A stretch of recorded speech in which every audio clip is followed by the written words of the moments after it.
I have Derek on top of me here.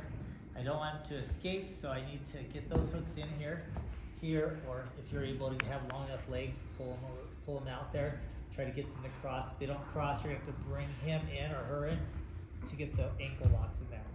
But it's easy enough to just kind of put my hooks in there so Derek can't get away. If his hands are here, we want to get his hands in this drill.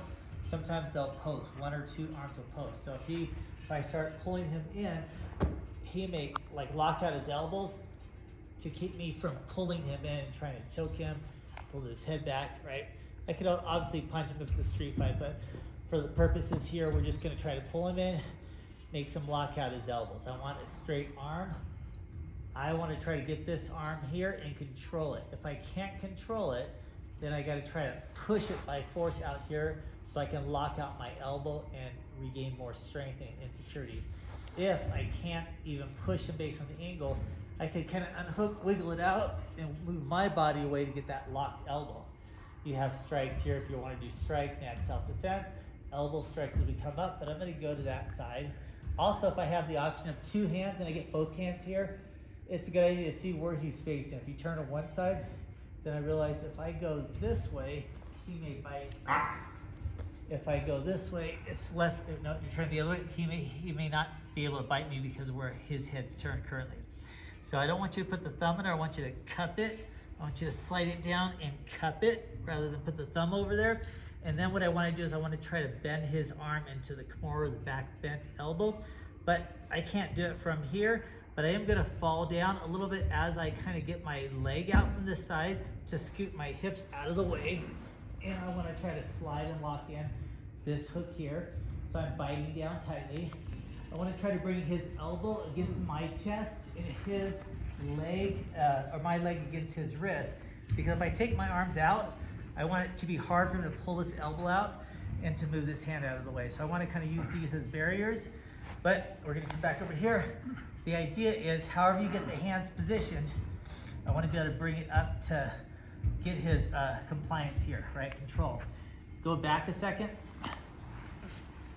So in doing the Kimura, I'll just do it from this side real quick. So again, I have it here, I have it here, I have it here. I'm trying to unlock, bite down, right? If you want to hook the legs in, you can do that. If you want to get the wrists locked, this is great. Finger bent, right? Depends on what you're doing. Try to get that elbow in tight to your chest. Try to get this elbow here. And then it's a matter of just kind of sliding it down until he loses flexibility. But some people are pretty flexible. This move, though, I want you to show you is if I can't get through all those steps because there's a lot of movement on his part and strength factor and height and all that, as I try to go to here, he's going to see me do that. He's going to slide this arm to my chest to try to cross it to the other side slightly, right? So I come over here and he's already not allowing me to lock it and he's pushing me back down. So I immediately want to try to hug it and bite it down with my neck a little bit and try to keep control of this elbow. I'm pulling in opposition, right? The thumb's not here, not C-cup, monkey arms, right?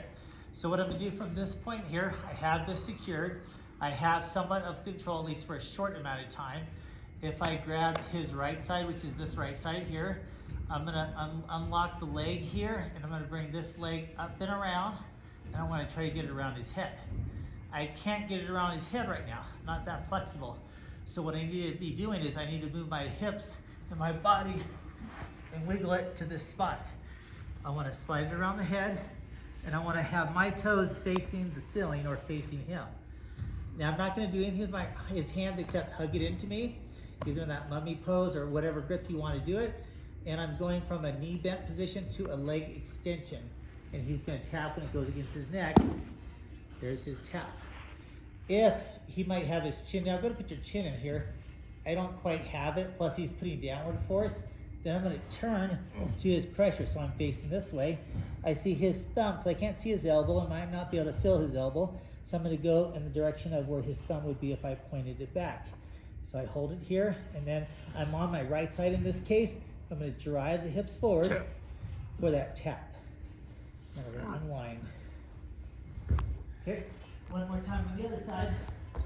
He has his hands here. I might start coming over for the Kimura, but he immediately puts his hands here.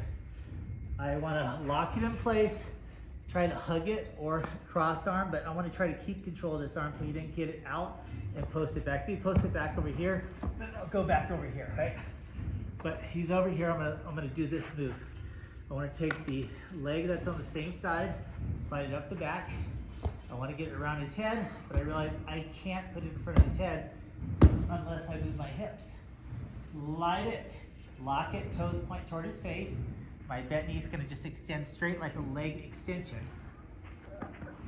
And then he brings his chin in, he counters it. This doesn't work as well. So I turn on my hip side, I look at his thumb, and I go toward the thumb with the hip, and he taps out.